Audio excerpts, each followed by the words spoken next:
Good morning बच्चों।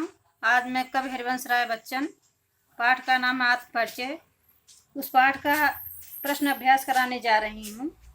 तो कविता के साथ पहला क्वेश्चन है, कविता एक ओर जग जीवन का भार लिए घूमने की बात करती है और दूसरी ओर मैं कभी न जग का ध्यान किया करता हूँ। विपरीत से लगते इन कथनों का क्या आशय है। तो बच्चों में पढ़ाते समय ही बताई थी कि यहाँ विरोधाभास है। एक तरफ तो कवि को अपना जीवन भार लगता है, दूसरी तरफ कहता है कवि कि मैं संसार का ध्यान नहीं करता हूँ।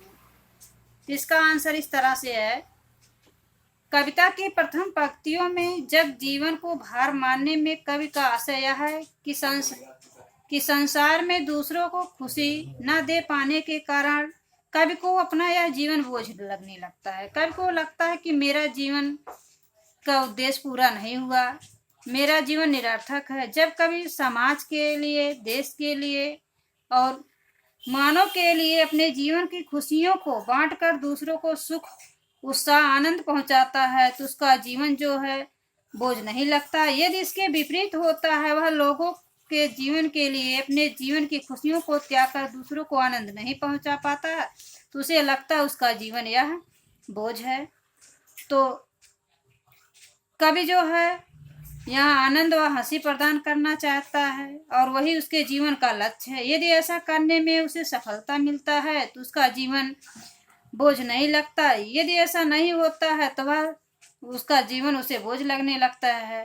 और कवि कहता है यदि ऐसा करते समय समाज या संसार उसके बीच में आए अर्थात रुकावट बने तो उन रुकावटों की चिंता नहीं करता है। तो ये दोनों पंक्तियों में विपरीत भावना है। एक तरफ कवि को किसी की चिंता नहीं है, दूसरे तरफ कहता है हमारा जीवन यह बोझ समान है।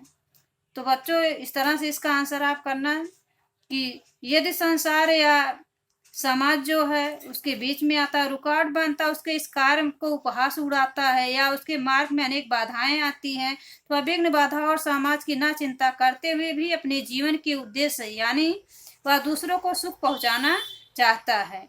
यदि ऐसा करने में उसे सफलता मिलती है तो उसको लगता है हमारा जीवन बोझ नहीं है। यदि ऐसा नहीं होता है तो उसे लगता है हमारा जीवन बोझ है। तो दूसरा क्वेश्चन है, जहां पर दाना रहते हैं वहीं नादान भी होते हैं, कवि ने ऐसा क्यों कहा होगा। तो पढ़ाते समय हम बताए थे, जहां पर दाना, दाना माने समझदार विद्वान व्यक्ति और नादान माने मूर्ख ना समझ। तो कवि कहता है कि जहां पर समझदार व्यक्ति रहते हैं वहीं पर नासमझ व मूर्ख व्यक्ति भी निवास करते हैं। दोनों एक ही समाज में रहते हैं, क्योंकि यदि सभी एक समान होंगे तो किसी को भी समझदार या नासमझ नहीं कहा जा सकता है, क्योंकि बिना अच्छाई के बुराई का महत्व नहीं होता और बिना बुराई के अच्छाई का महत्व नहीं होता है। तो उसी तरह कवि समझदार उसे मानता है जो माया मोह का त्याग करके जीवन जीता है, संसार को सुख पहुंचाने के लिए, संसार में उच्च आदर्श की स्थापना करने के लिए जीवन जीता है, वही दाना है। यदि समाज में जो व्यक्ति अपने निजी स्वार्थ, भोग, लिप्सा को पूरा करने के लिए जीवन जीता है तो वह नादान है। तो सारा जग ऐसा नहीं कर सकता, क्योंकि सबके विचार एक समान नहीं होते हैं। तो कवि ने कहा है दाना व नादान दोनों की बात कही गई है, दोनों एक समाज में रहते हैं।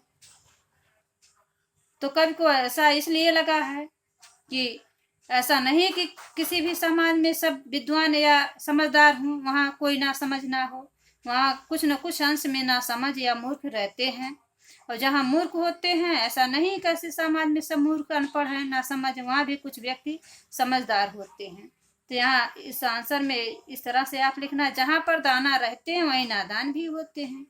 तो आपको समझ में आ गया होगा यह क्वेश्चन। तीसरा क्वेश्चन है, मैं और जग का नाता, पंक्ति और शब्द की विशेषता बताइए। पढ़ाते समय मैं बताई थी और शब्द का प्रयोग 3 बार हुआ है, यहाँ यमक अलंकार का प्रयोग हुआ है। तो इसका आंसर इस तरह से लिखना, प्रस्तुत पंक्ति में 3 बार और शब्द का प्रयोग हुआ। प्रथम मैं और का अर्थ है मेरा स्वभाव, अर्थात कवि का स्वभाव और गुण अलग है। दूसरे अर्थ और का प्रयोग योजक तथा के रूप में हुआ है, तथा तीसरे और का प्रयोग अलग जग गुण के लिए हुआ, अर्थात संसार का गुण स्वभाव कवि के गुण स्वभाव से अलग है। इस प्रकार कवि ने यहाँ और शब्द के द्वारा यमक अलंकार का चमत्कारी रूप प्रदान किया है और शब्द का प्रयोग होने से कविता की विशेषता बढ़ गई है।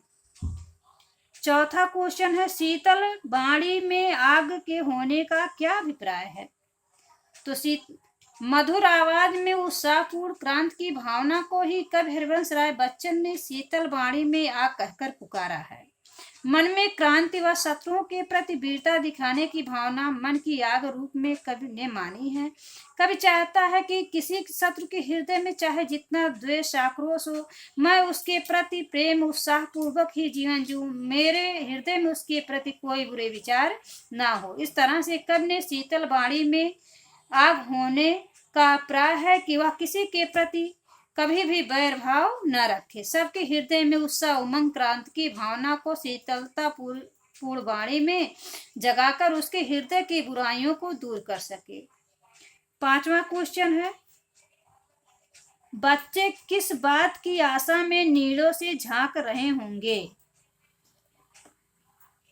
तो बच्चों देखो, बच्चे कुछ पाने की आशा में नीड़ों से झांक रहे होंगे। जिस तरह से आपके माता पिता कहीं बाहर जाते हैं तो आप उनके इंतजार में बार बार देखते हैं, उसी तरह चिड़िया की माँ भी बच्चों के लिए दाना चुगने गई है।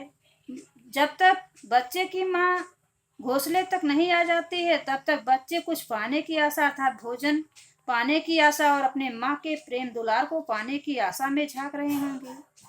चिड़िया के बच्चे चिड़िया के द्वारा उन्हें दाना पानी खिलाने की आशा में अपने घोंसले से झांकते हैं। जिस तरह से आप सोचते हैं कि मेरे माँ बाप कब आएंगे, उसी तरह माँ बाप भी सोचते हैं मैं अपने बच्चों अपने परिवार के पास कब पहुंच पाऊंगा। इसी तरह से कहा गया है कि चिड़ियों के द्वारा उन्हें दाना पानी खिलाने की आशा से अपने घोंसले में झांकते हैं और यात्री के बच्चे भी उसके इंतजार में अपने घरों से बाहर देखते रहते हैं। छठवां क्वेश्चन है, दिन जल्दी जल्दी ढलता है कि आवृत्ति से कविता की किस विशेषता का पता चलता है? तो दिन जल्दी जल्दी ढलता, इन पंक्ति में दिन जल्दी जल्दी ढलता में कवि इस विशेषता को प्रकट करना चाहता है कि सुख का समय शीघ्रतम समाप्त हो जाता है और अंधकार व दुख का समय आ जाता है। सुख क्षणिक होता है क्योंकि सुख इस तरह से बीत जाता है, सुख का समय बीतने पर एहसास ही नहीं होता और जब दुख आता है तो दुख का समय बहुत भारी हो जाता है, एक पल भी बहुत बड़ा लगने लगता है। इसलिए दिन के जल्दी जल्दी ढलने से पहले कवि अपने लक्ष्य तक पहुंचने का संदेश देता है। यदि वह सुख में अपने लक्ष्य तक पहुंचने के लिए अग्रसर नहीं होगा, वह भोग लिप्सा में डूबा रहेगा, सांसारिक माया मोह में फंसा रहेगा, तो उसे अपने लक्ष्य की प्राप्ति नहीं होगी। लेकिन जब दुख आता है तो लोग अपने दुख के द्वारा ही उसे लक्ष्य की प्राप्ति दिखाई देती है। तो कवि का मानना है कि दुखों के आने से पहले सुखों की मस्ती व मौज के साथ अपना जीवन जीना चाहिए और अपने लक्ष्य की ओर हमेशा आगे बढ़ते रहना चाहिए। माया मोह सुख में पड़कर कभी भी हमें अपने लक्ष्य से विचलित नहीं होना चाहिए। कविता के आसपास संसार में कष्टों के सहते हुए भी खुशी और मस्ती का माहौल कैसे पैदा किया जा सकता है? तो सुख दुख तो मानव के जीवन में आते हैं, दुखों का उत्साह साहस के साथ सामना करते हुए तथा दुख सुख के जीवन रूपी गाड़ी के दो पहिए मानते हुए दुख व कष्टों में भी खुशी व मस्ती का माहौल पैदा किया जा सकता है। यदि हम ऐसा मान लें कि दुख ही ईश्वर का वरदान है, बिना दुख के सुख नहीं मिलेगा या दुख नहीं होगा तो हम सुख की ओर अग्रसित नहीं होंगे, सुख का महत्व ही नहीं समझेंगे, तो दूसरों को खुशी देकर अपने कष्टों को कम किया जा सकता है। आपको लगेगा कि जिस तरह से हमें दुख है कोई सुख देता है तो आनंद मिलता है, उसी तरह हमें अनुभूत होगी कि हम भी यदि दूसरों को सुख पहुंचाते हैं तो हमारा कष्ट कम हो जाएगा। इस तरह संसार में रहते हुए खुशी और मस्ती का माहौल दोनों स्थितियों में पैदा किया जा सकता है, लेकिन जब हमें आत्मज्ञान होगा तभी ऐसा हो सकता है, अन्यथा ऐसा नहीं होता। नहीं तो लोग सुख ही चाहते हैं, लोगों को सुख पहुंचाना नहीं चाहते हैं। तो संस्कृत की एक पंक्ति, आत्मानं प्रतिकूलानि न समाचरेत्, जब हमें आत्मज्ञान होगा तो हम अपनी आत्मा के विपरीत व्यवहार नहीं करेंगे, नहीं तो हम विपरीत आचरण करते हैं।